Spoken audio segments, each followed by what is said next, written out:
और भारत के तनाव के बीच इजराइल ने भारत का साथ देने की बात की है। समुद्री जल के शुद्धिकरण क्या जो प्रोजेक्ट है उसमें साथ काम करने के लिए तैयार है इजराइल।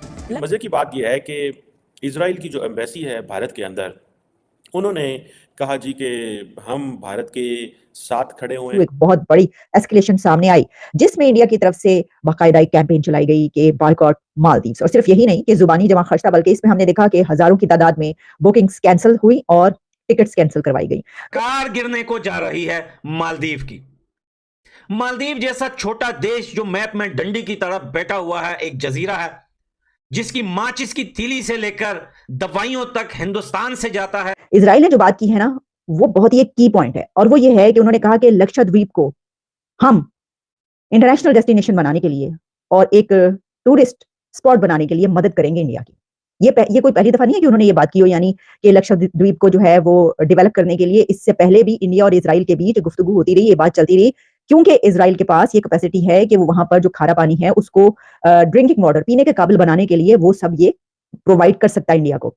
पाकिस्तान इंडिया के कब से इशू चल रहे हैं, इंडिया कनाडा का इशू चला है, लेकिन उन लोगों ने भी ये वर्डिंग ऐसे लफ्ज यूज नहीं किए। पर्सनल अटैक है, ये इंसल्ट है भाईजान। ये पर्सनल अटैक के अलावा पॉपिट कह देना, जी हाँ, ये इंसल्ट होती है। किसी को इतने बड़े आपने लफ्ज बोल दिए हैं, आपको सोचना चाहिए कि आप क्या लफ्ज बोल रहे हैं और किसके लिए बोल रहे हैं। आपको ये देखना चाहिए कि प्राइम मिनिस्टर मोदी कुछ छोटी चीज नहीं है, कुछ छोटा नाम नहीं है। कितने बड़े मुल्क के वो प्राइम मिनिस्टर है, अवाम के मुंतखब वजीर आजम है वो, और दुनिया की सबसे बड़ी आबादी, दुनिया का सबसे बड़े लोग, उनके आप वजीर आजम को क्या लफ्ज बोल रहे हो और क्या आप कह रहे हो। देखिए ये चीज देखने वाली है कि दूसरे कंट्रीज, मैं कहूंगा सुपर पावर अमेरिका की बात कर ले, रशिया की बात कर ले, वो उनके बारे में क्या स्टेटमेंट दे रहे हैं। मैं बताता हूँ कि देखिए ऑस्ट्रेलिया है, ऑस्ट्रेलिया के जो सदर हैं या वजीर आजम है वो इंडिया के वजीर आजम को कहते हैं बॉस।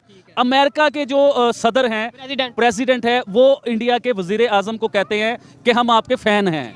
इसी तरह आप आज ये एलोन मस्क, कितना बड़ा नाम है, टेस्ला के मालिक, वो कहते हैं कि हम फैन हैं प्राइम मिनिस्टर मोदी के।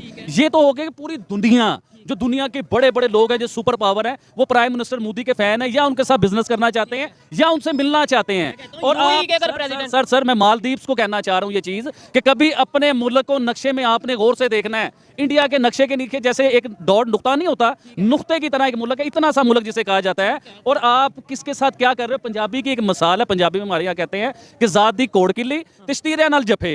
ये पंजाबी लोग समझते हैं चीज को। अब आप देखो कि आप किस आदमी को, किस मुल्क को, किस कंट्री को क्या बोल रहे हो। और मैंने मालदीव के ऊपर बड़ी तसल्ली से स्टडी की है, मैंने उसके ऊपर देखा है कि इंडिया के तो इतने एहसानात हैं, इतने एहसान है मालदीव के ऊपर। आप देखिए जो नमक हराम भी होता है ना, उससे भी एक एहसान किसी का याद रह जाता है। वीडियो देखने के लिए धन्यवाद दोस्तों। आशा करता हूँ कि आपको ये वीडियो पसंद आया हो। अगर आपको ये वीडियो पसंद आया हो तो प्लीज़ इसे लाइक, शेयर और सब्सक्राइब कर दीजिए। वंदे मातरम। जय हिंद।